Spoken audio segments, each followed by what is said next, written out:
think we got a heck of a shot of winning.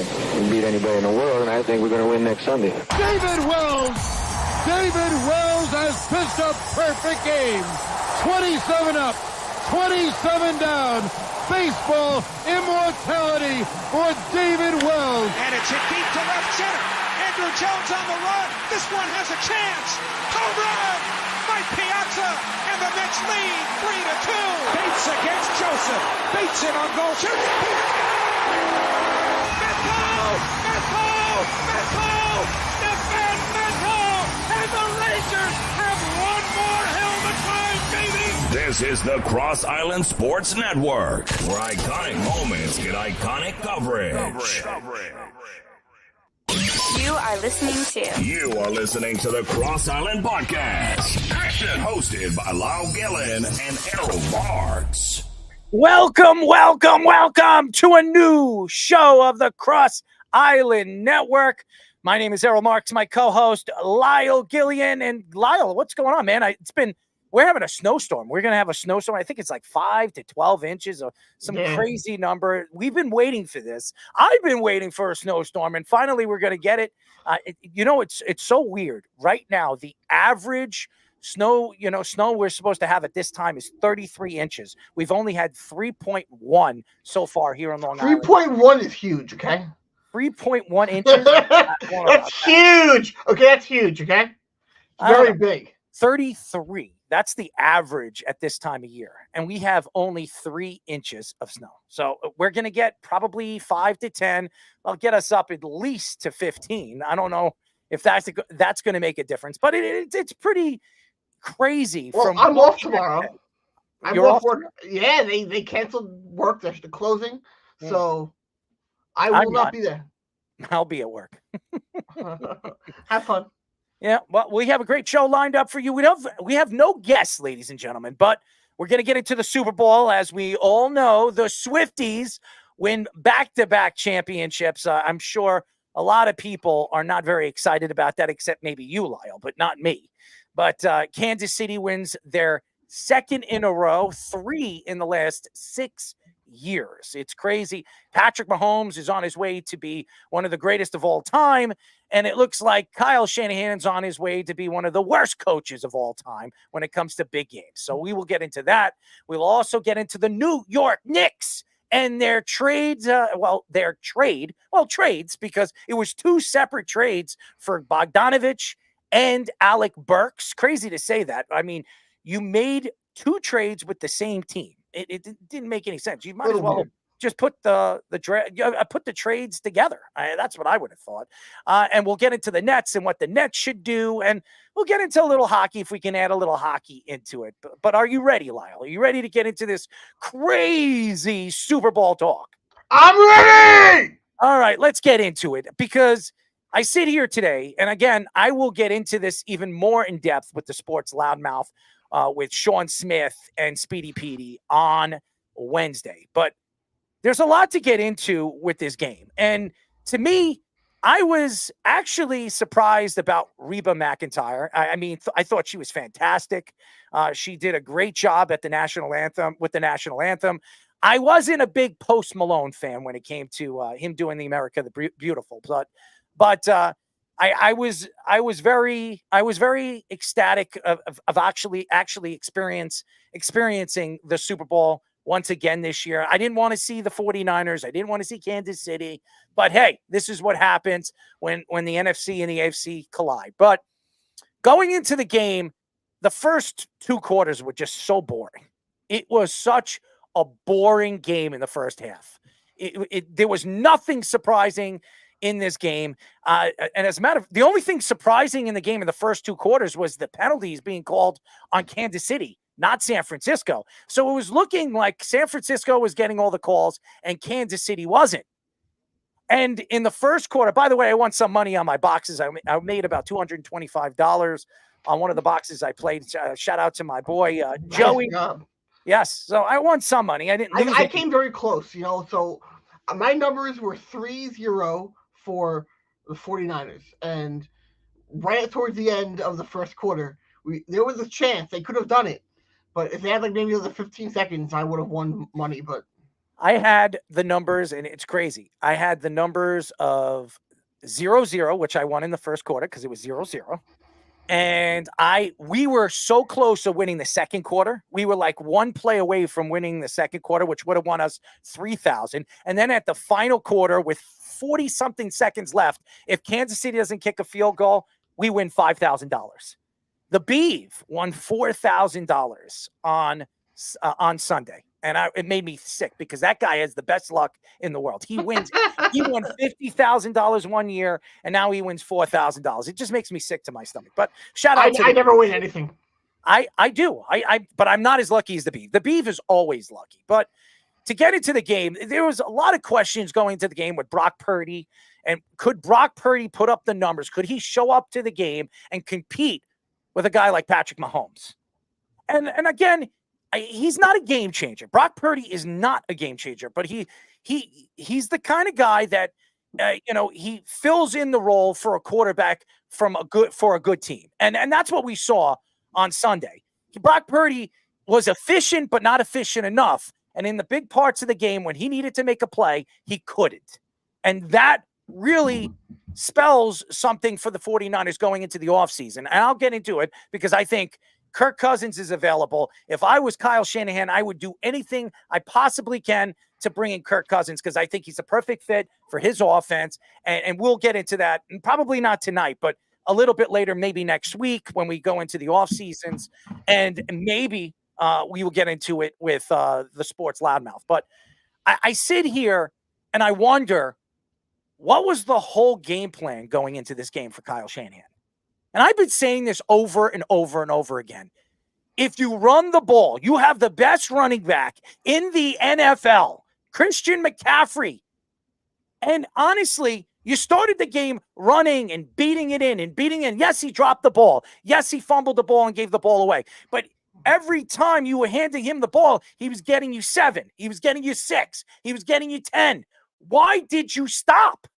And this has been Kyle Shanahan's problem for years. He did it in Atlanta when he was the offensive coordinator. He did it against Kansas City a couple of years ago in the Super Bowl when you were up by 10 with 5 minutes left against Kansas City in a big game, in the Super Bowl game where he could have, shut everybody up, and he gave Patrick Mahomes his first championship. And you watch this game, and I know a lot of people all over social media, and by the way, shout out to the 2 streakers. They're absolutely disgusting, but we knew this was going to happen. But I watched this game, and I'm wondering, what was the game plan? Because we all know what Andy Reid was going to do. And that trick play, fantastic trick play, that pass to Christian McCaffrey, it was the flea flicker. It was a great trick play. That was the only established play that I can honestly say that was planned in the game. Because to me, Kansas City did not have their best game. As a matter of fact, they didn't play well, all right? And either did San Francisco. But San Francisco was pretty much handed the game early in the game. If all San Francisco had to do was run the ball in the first half, and especially in the second quarter, they win the game. Because I think they put up at least 17 in the game. They're up 17-3 going into the third quarter. And maybe you just keep punching in and you keep, using the running game and dominating the game and running the clock. But they didn't do that. Kyle Shanahan decided, and I'll say this, San Francisco lost 3 players in the game. Horrible what happened to Greenlaw. Horrible. Yeah. Absolutely horrible. Running on the field and then, I guess, torquing his knee. And I don't know, it was a leg injury. It looked like it was his Achilles. So he tore his Achilles running onto the field. But it bothers me when Kansas City did everything to give the game away. Did everything in the first half to say, here, take the game, win the Super Bowl. And they couldn't do it. They couldn't do it. And that has a lot to do with coaching. And I'm going to say this again. The reason why San Francisco did not win the Super Bowl last night was because of Kyle Shanahan. It had nothing to do with Brock Purdy. It had nothing to do with the offense or the defense. The defense played their asses off. They did everything they could to keep their team into it. When you have a weapon like Christian McCaffrey, who, by the way, had 22 carries for 80 yards and 8 receptions for 80 yards, a dominant force, 160 scrimmage yards, you would think that that's what you were doing the whole game, is feeding him the ball, feeding him the ball, feeding him the ball, feeding him the ball. And you know what they did? They absolutely stopped in the second, third, and then finally started picking up the running game in the fourth quarter when the game was so close. And I didn't make any sense. Deebo Samuel, who I thought was going to have a big game, he gets hurt. He looks like he hurts his hamstring or his quad. He comes back into the game. I give him a lot of credit, but he couldn't run the routes. What happened to Brandon Ayuk? This is a guy that's going to be expecting big money in the offseason. 3 receptions for 49 yards. Your running back out-receptioned you. Your running back outdid every single game plan offensively that Kyle Shanahan drew up. And in the third and fourth quarter, he decided, hey, you know what? We're going to just pass the ball. We're going to throw it to, I don't know, Jennings. And Brock Purdy, I'm going to say this. Brock Purdy did not have a great game. He threw the ball all over the place. How many times did he throw it to the ground? Okay, but I'm not going to blame a young quarterback like that. This is a big pressure spot. You're playing against arguably one of the greatest quarterbacks we've ever seen since Tom Brady, since Peyton Manning, and this guy's going to win more championships. He's already won more championships than Eli and Peyton Manning. I mean, this guy's on his way to win about 6, 7, 8 championships. Now, I don't believe they're going to three-peat next year. They're going to lose Jones. They're going to lose pieces. Snead's going to be gone next year. But again, who knows? Because every single time they lose a player, it seems like Patrick Mahomes cleans up the mess. It is despicable. And Kyle Shanahan has to answer to ownership. He has to answer to the GM and the executives over there in San Francisco. Because you're going into next year, there's a Bill Belichick available. There's a Mike Vrabel. There are going to be other good coaches available next year. To me, if he fails next year, I don't care how much success San Francisco's had in the NFC. You have to fire him. You have to. You cannot go into these big games when you have the best running back in football and you decide in the big parts of the game, hey, you know what I'm going to do? I'm going to throw the ball. It makes no sense. None of it did. I was so pissed off. As a matter of fact, I didn't even want to see Kansas City hoist that trophy. I did not. I actually left the Beavs house before they hoisted that trophy. You know why? Because it made me sick. Because San Francisco had the game right into their hands. As a matter of fact, in overtime, they were on the 20-yard line. And then the penalties.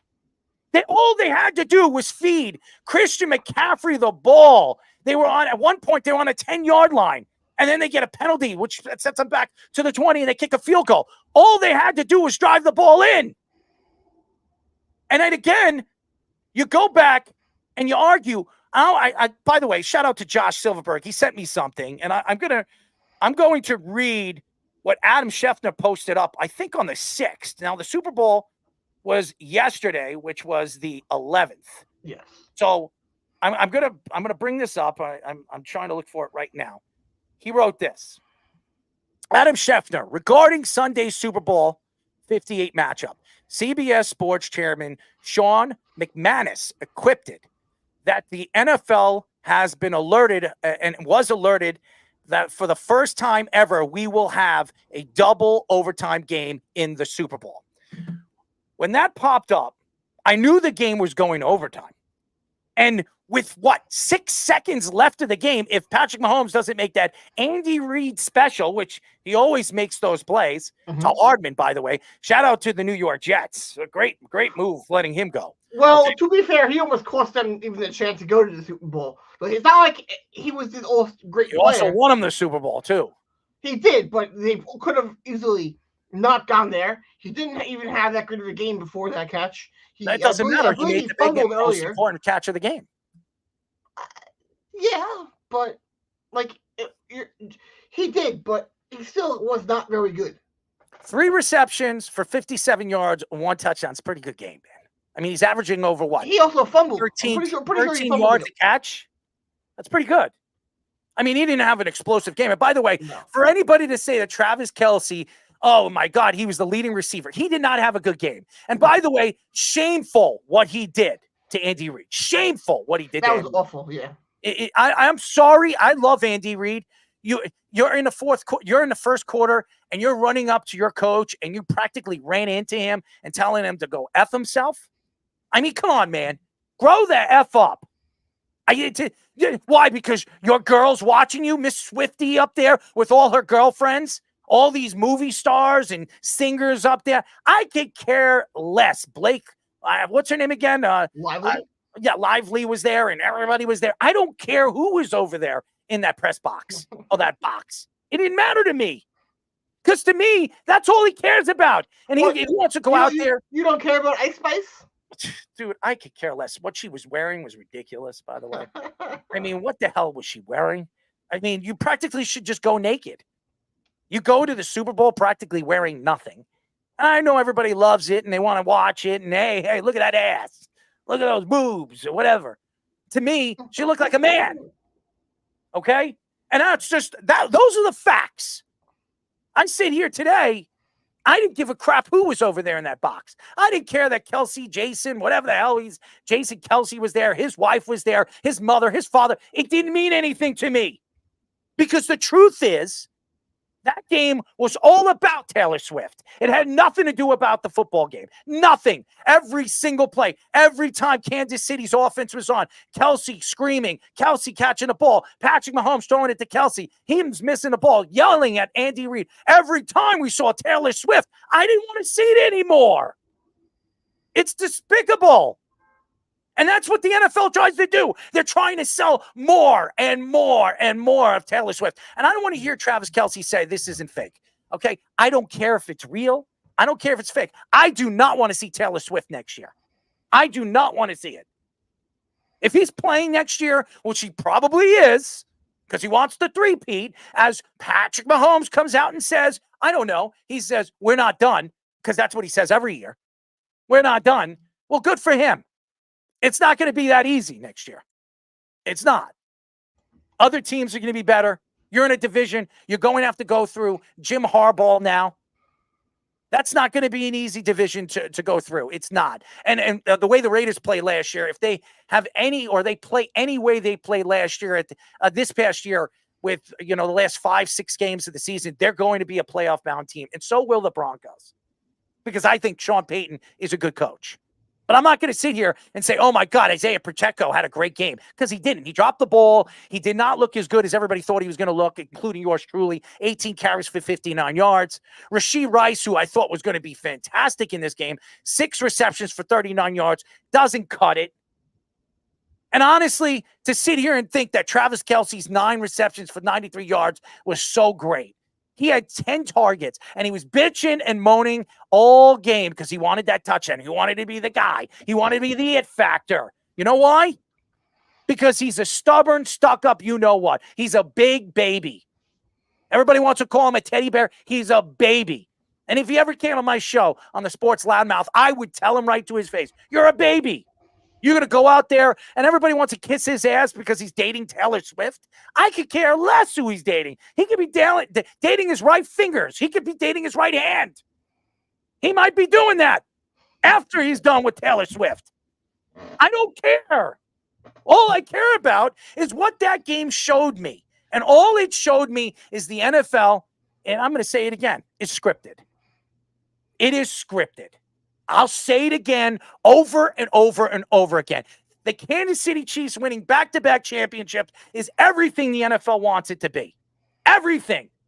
And you're going into another year when we haven't seen an NFL team win a three-peat. What do you think is going to happen next year?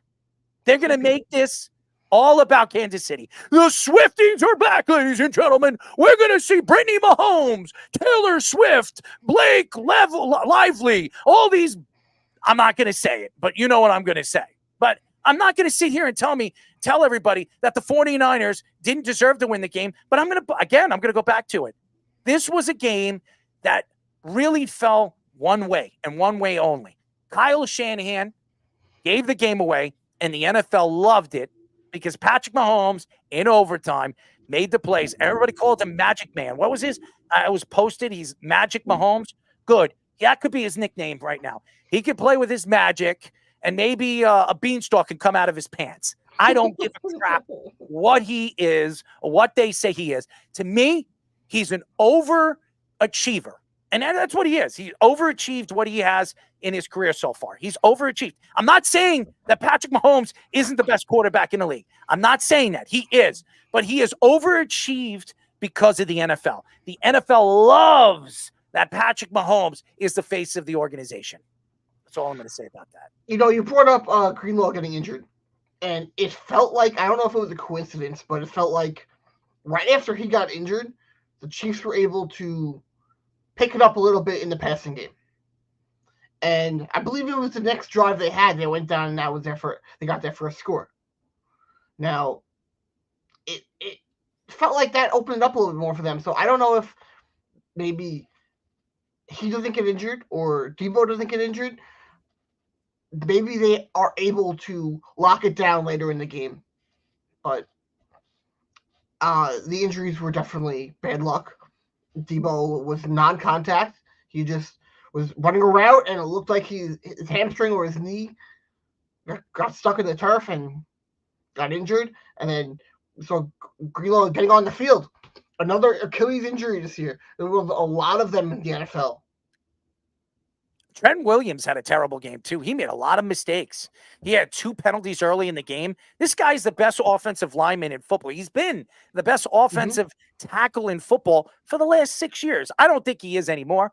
I've said it. Penei Sewell, I believe, is the best tackle in football. But Trent Williams, for the last 5-6 years, he's been dominant. And having a game like that only tells me one thing. Is he getting older? Is he done? Is he not the same player he was for the last 5 years? And that has a lot to do. And by the way, they lost an offensive lineman in the first quarter or the early second quarter. They were losing players. Kansas City lost one player in the game, one. Yep. And it wasn't even, to me, it wasn't even a big player. So you look at what Kansas City did in the game. They deserve a lot of credit. And I give a lot of credit to Andy Reid. Andy Reid, if I had to deal with Travis Kelce on the sideline doing what he did in the first quarter, I would have sat him for the whole game. I would have sat him the whole game. For the way he acted on national television, I sit him out. I do not want to play him. And by the way, he barely played him for the rest of that first quarter when that happened. Good for him.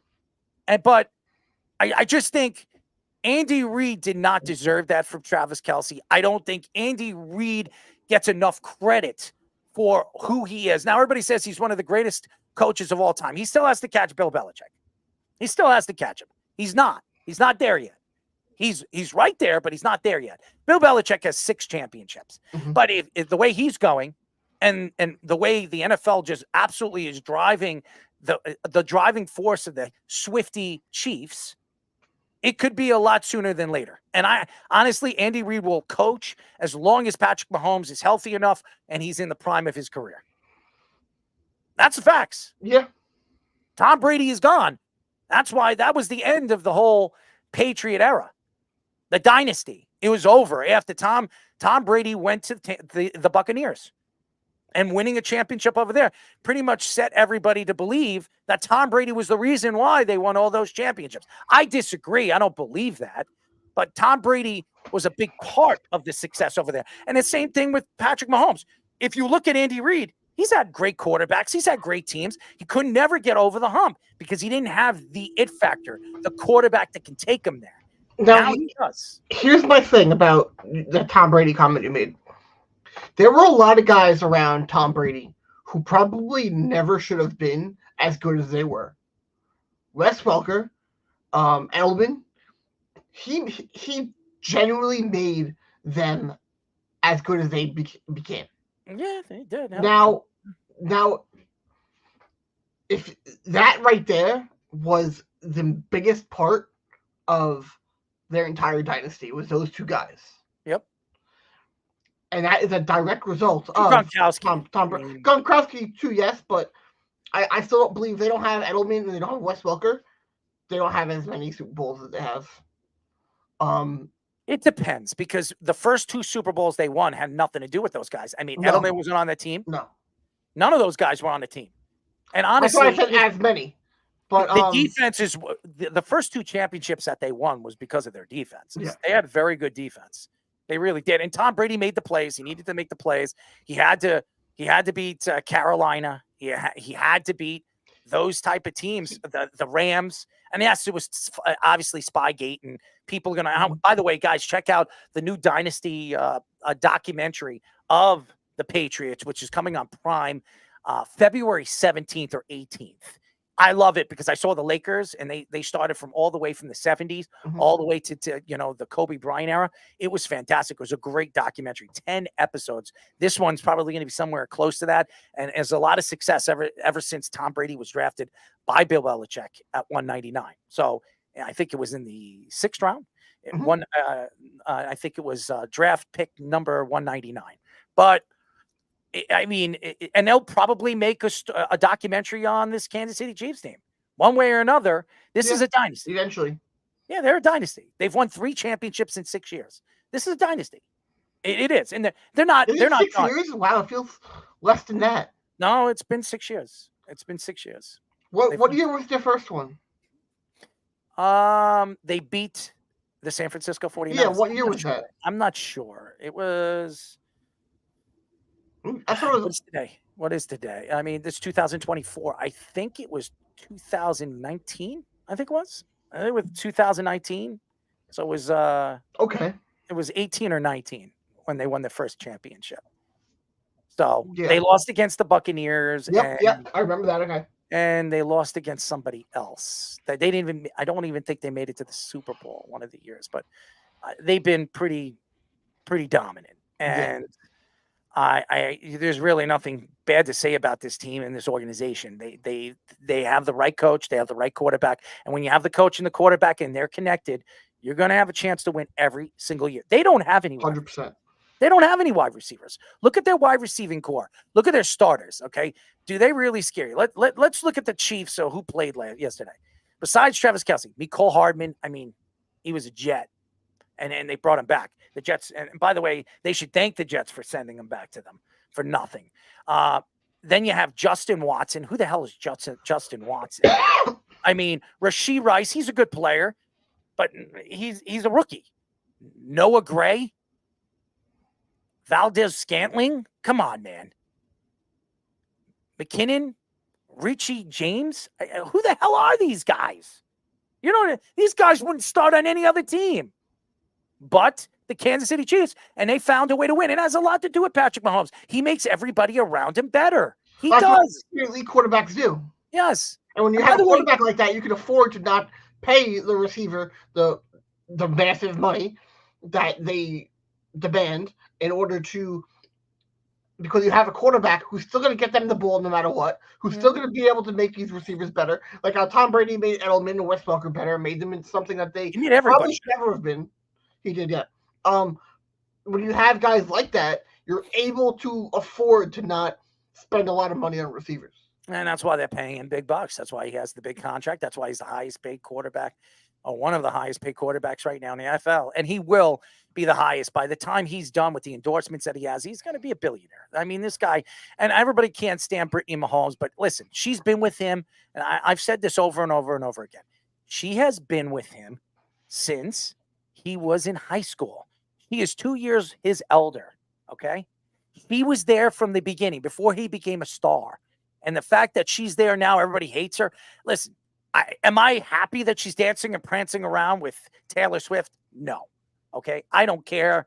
She wants to kissy, missy. I don't know what the hell they're doing behind closed doors. I don't give a crap. Maybe they have an orgy. I could care less. I could care less.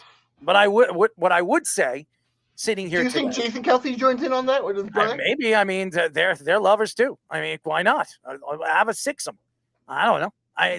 Maybe you invite Icy Hot, whatever her name is, Icy Spice, Ice Spice, whatever the hell her name is, and Blake Lively and her, Ryan Reynolds. I mean, that would be a nice orgy right there. I mean, very expensive orgy. No, very expensive. Millions and millions, maybe billions, because Taylor's a billionaire. So, yeah. So I don't know, but honestly, the Super Bowl, and we'll get into it on the Sports Loudmouth on Wednesday with Sean Smith and Speedy. I'm sure everybody has their own opinion. I have a lot more to get into, but I want to get into Smith played for the 49ers, right? He played for Kansas City, the Titans, and the Bengals. Yes, When did he play for Kansas City? He played before Patrick Mahomes. So he's probably still happy they won. Oh yeah. Are you kidding me? He had a Kansas City Chiefs party over there in Dallas. He got paid for it too. He threw a party. Yeah, listen, Sean's not stupid. You know, he's not a stupid man.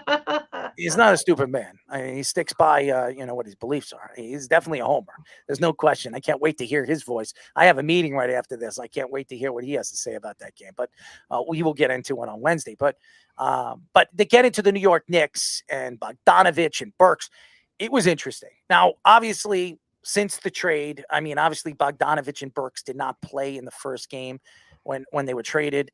But the Indianapolis game, they did play, and Burks didn't really have much time on the court. Bogdanović played a little bit at 11 points in the game. I think it's going to take a little while for them to figure out the offense and how they're going to run the offense.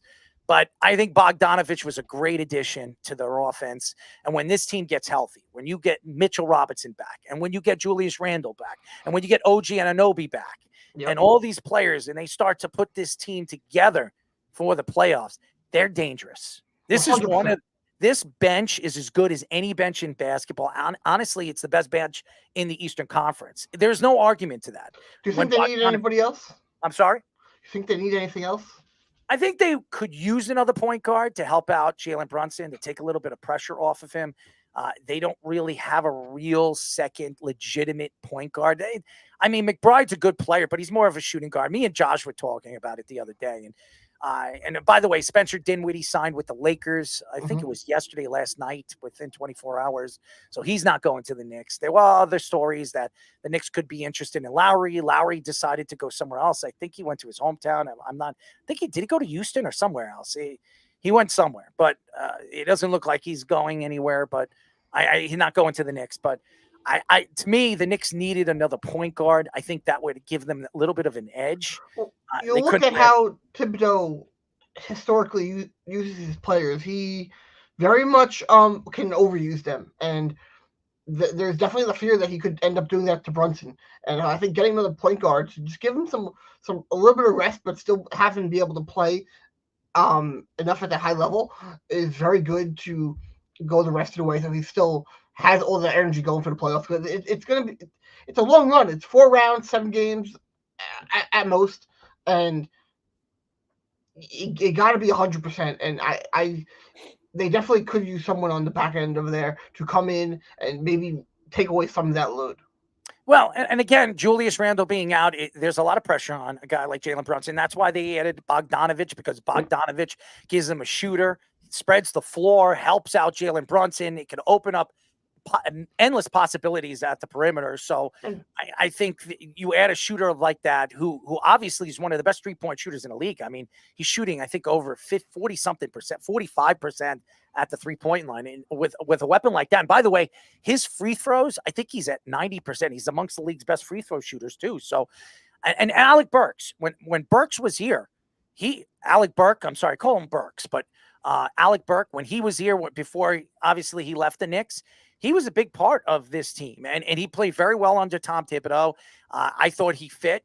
They moved him they pushed him on the point. They pushed him on as the 2, the 3. He's got a tremendous amount of size. He can defend. He can run the point if need be. But I think there's a lot to be excited about with the New York Knicks. I really do. I think when these guys figure it out and they get to full strength, this team has more depth than any team right now, I believe, in all of basketball. And that says a lot. You go into games and you go into series against Miami, no matter how Miami's playing right now, they're dangerous. Jimmy Butler, shout out to Jimmy Butler. One of his family members passed away.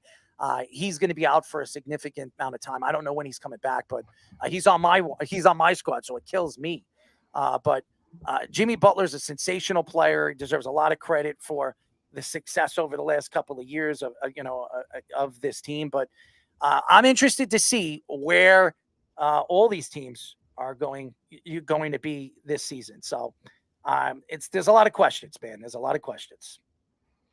Well, the other team that's in New York, the Brooklyn Nets. The trade deadline comes up. They're currently 2.5 games out of the final play-in spot. Now, what should they do going into the trade deadline?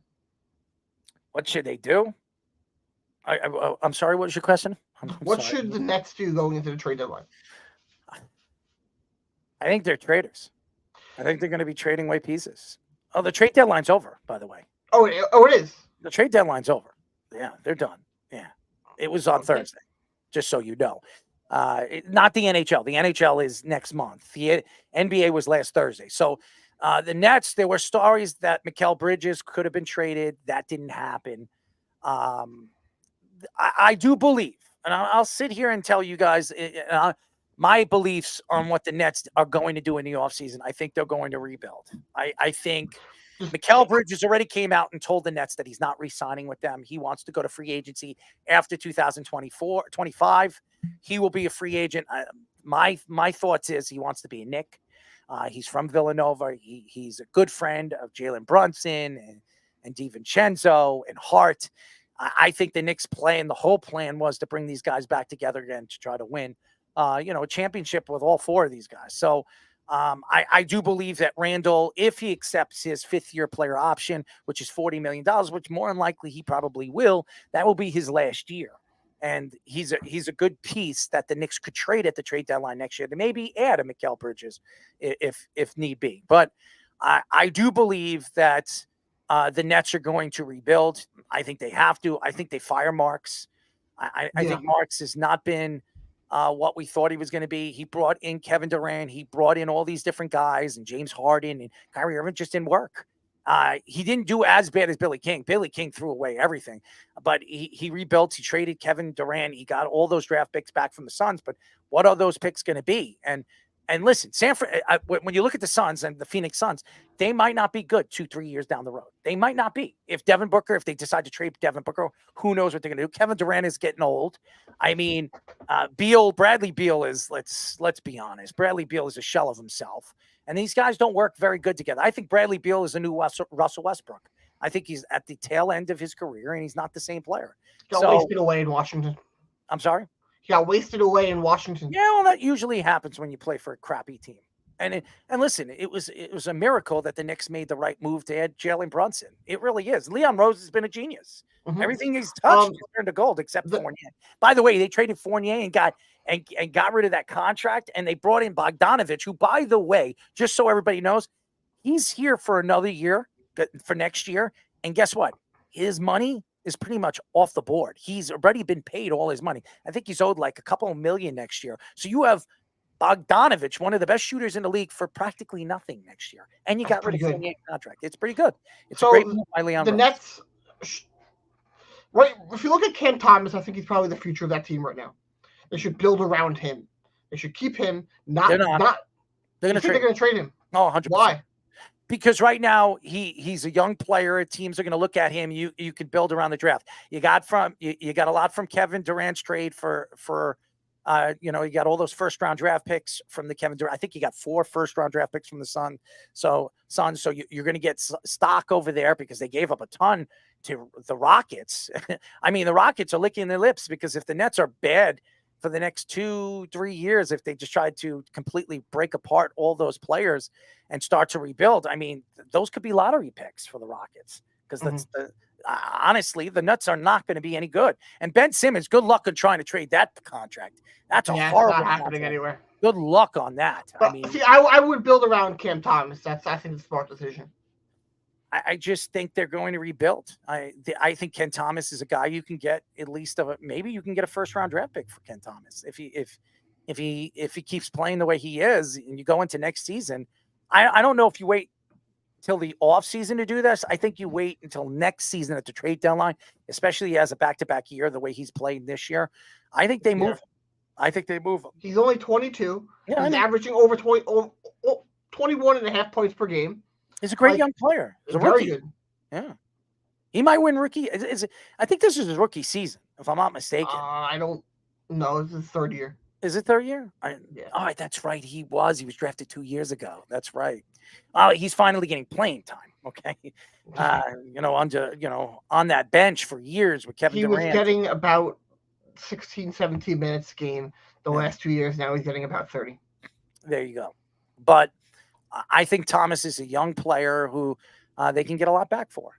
I expect them to move on from half these players. Mikal Bridges will be traded, but he's not signing wherever he gets traded. So for anybody that thinks that he's just going to sign a contract, because I heard the Rockets were interested in him at the trade deadline this year, that wasn't going to happen. I think Mikal Bridges already came out and said that he is going to test the waters, and I've been telling everybody this for the last, I would say, year. The reason why he's testing the waters is his plan is to go play for the Knicks. Same thing with Donovan Mitchell. I'm telling you guys, everybody keeps saying the Lakers are going to go after him in the offseason. Let him go after him. He's still not going to sign with the Lakers. He is going to wait until the offseason, and his plan was and his plan is to go to the Knicks. There's no lie to that. Those are facts. Mikal Bridges? Mikal Bridges and Donovan Mitchell. Yep. I think that's going to be very good. Very good for the New York Knicks. I think what the Knicks are doing right now is they're building a franchise that has not won, and now they have a chance to win. And I think that this is going to be fun to watch what Tom Thibodeau. And Tom Thibodeau is up for Coach of the Year, very well deserved. And honestly, I thought Tom Thibodeau was done last year after what he did in the playoffs against Miami. I take back what he did because what I said, because what he did this year was change the offense. He did something that I never thought Tom Thibodeau was going to do, a fast-paced offense and change it that way. And you see the difference of this offense. You see the difference of the way this team is playing defense, team defense, not one-player defense. Even guys that don't play defense are playing defense. And he's making this team a two-way team. And that's where you're going to win championships. Because when you go into the playoffs, it becomes a half-court game. And you have to play that press game. And they've got the players. They have the athletic ability to do that now. So I love what they're doing. And I going back to the Nets, I think the Nets are going to rebuild. That's what I think they're on their way of doing.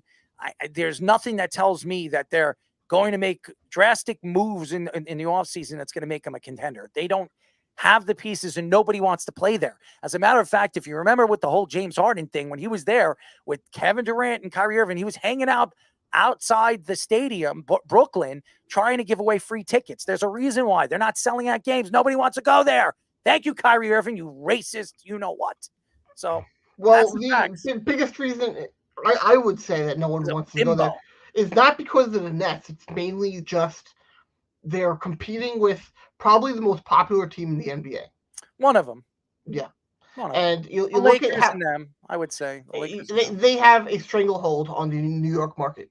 And you look at what they're doing, and it's a completely different situation, though, from like Mets and Yankees and then Islanders Rangers, where both those teams have their core fan base that can sell out games.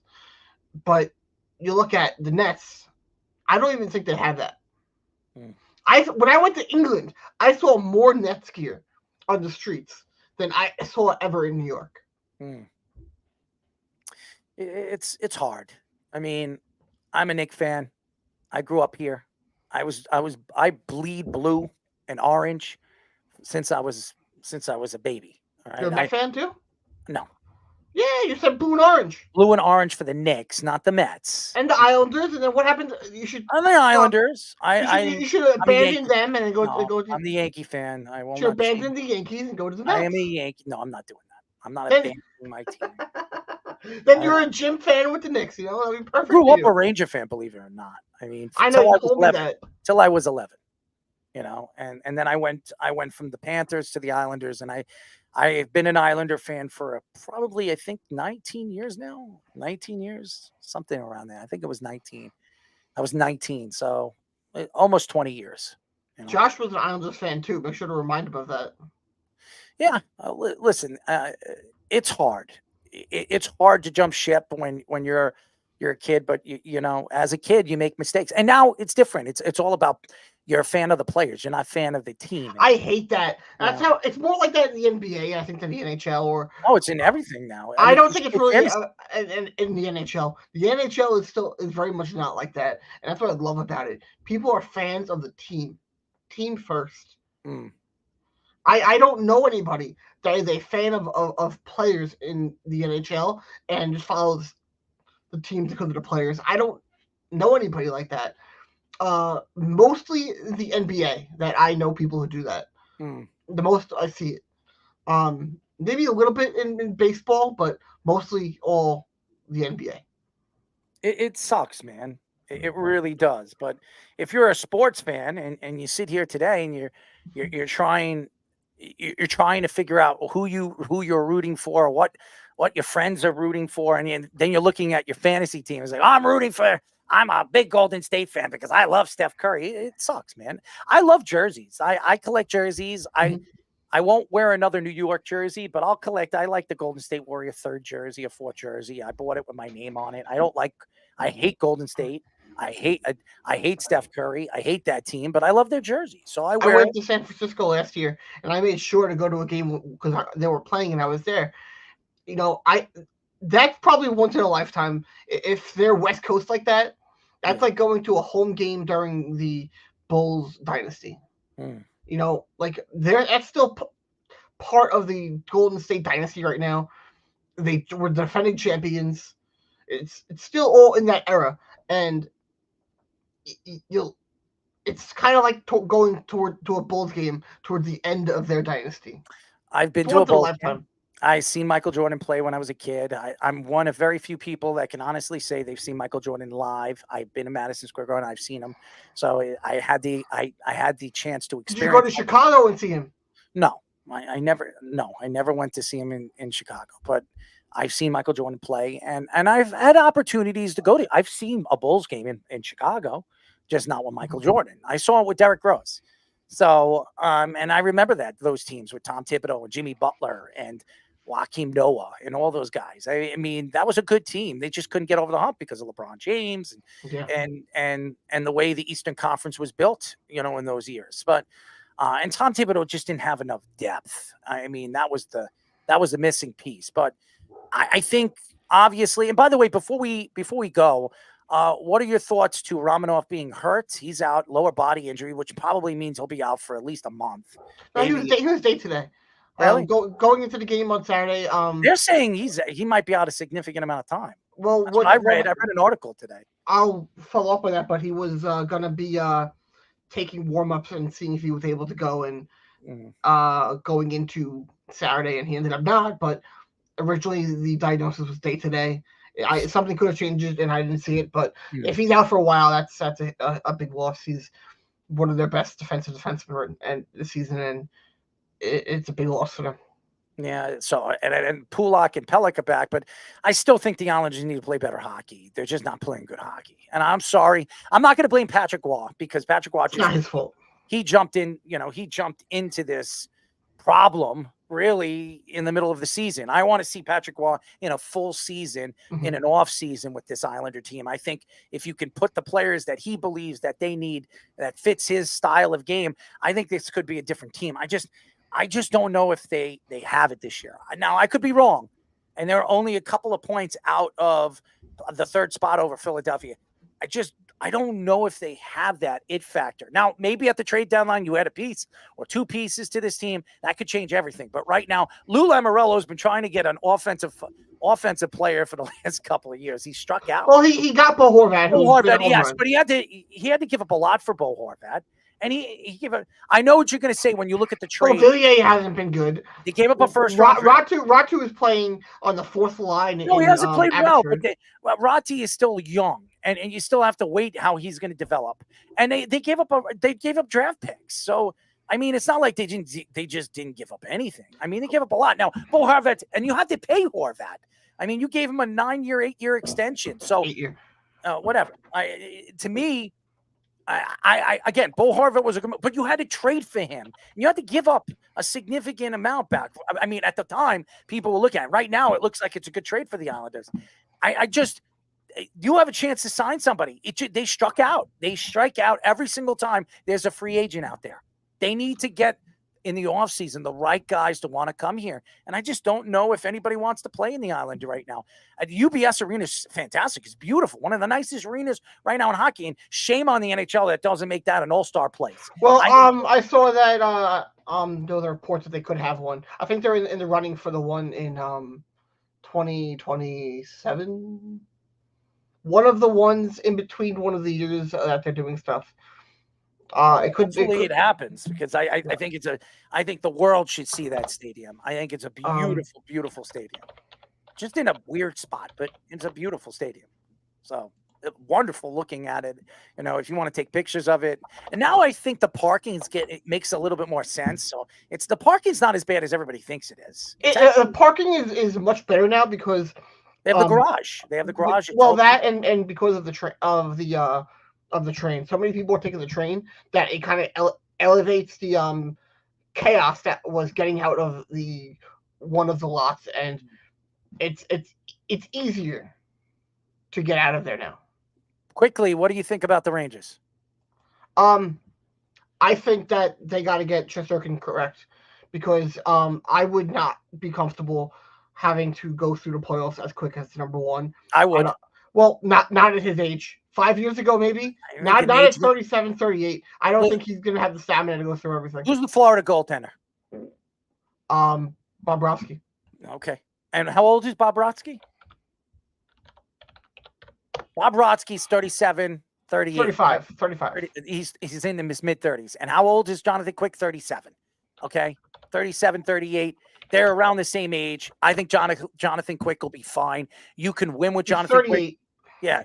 Jonathan Quick. But here's the thing. The last few years of Jonathan Quick, he has not played 50 games in a season. He's a different goaltender. 2017, 2018. It's fine. He's a different goalie now. I don't think he's going to have the stamina to go through a playoffs. I disagree. I think he's the perfect. He's always wanted to be here. He grew up a Ranger fan. He grew up in the Connecticut area. This was his dream opportunity to go over there to the Rangers. I think he's the perfect fit right now to go all the way with this team. And I'm going to tell you this right now.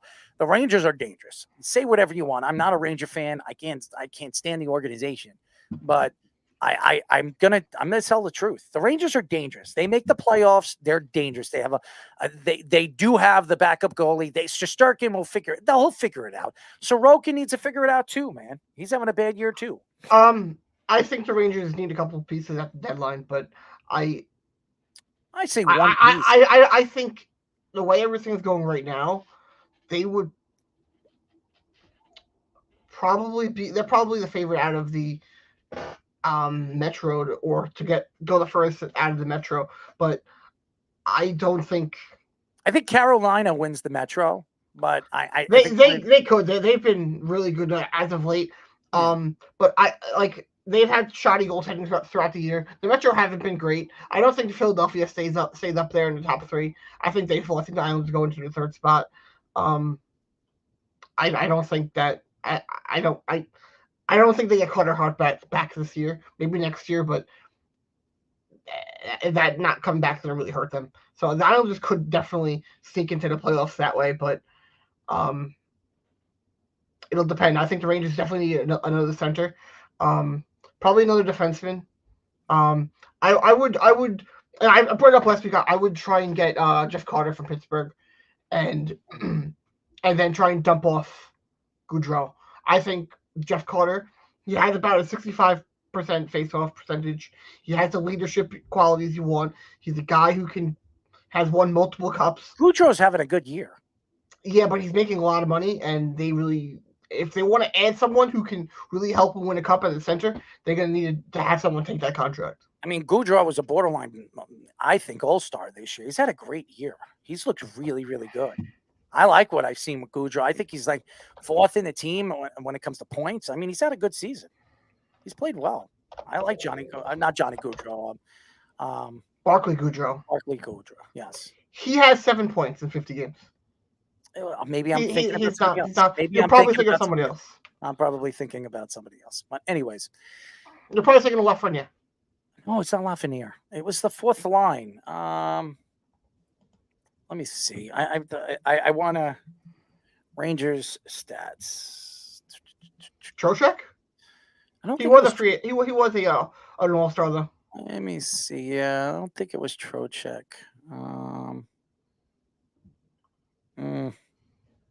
Maybe I was seeing something else. Maybe I'm wrong. I don't know. I think the Barkley Goodrow contract has been terrible. Maybe I would if someone would take that, I would. That's a win, and if they can then replace that with Jeff Carter, who's getting about like 10 to 12 minutes a game at Pittsburgh. I think that's perfect for how they play, and he has the experience. He can win faceoffs. I think that's a big upgrade. Maybe it was Wheeler. I don't know. It was somebody. Wheeler's just too old. He's 37. Wheeler's for a guy that they brought in. The Rangers brought in the offseason. He's had a pretty good season. 21 points. That's not good. I mean, he's not. What is he on the fourth line? He's been thrown around all over the lines. In the beginning of the season, I think he was on the first line, but he was up there, and then he got sent was at the bottom on the fourth line. Yeah. He's been back and forth a few different lines, but he's too old and he's not as fast as he used to be, and Father Time caught up to him. All right, man. It's been a great show. I want to give a shout out to all the fans out there listening to the Cross Island Network. We really appreciate everybody tuning in, and I'm sure we have some guests coming up in the near future. Lyle, I'm having fun. How about you? I'm having fun too. Absolutely, and we'll be back next Monday. Maybe a guest. We'll see. Lyle's working on some things, so I'm always working on getting guests. There you go. So looking forward to it, man. I hope all the NFL fans enjoy the offseason.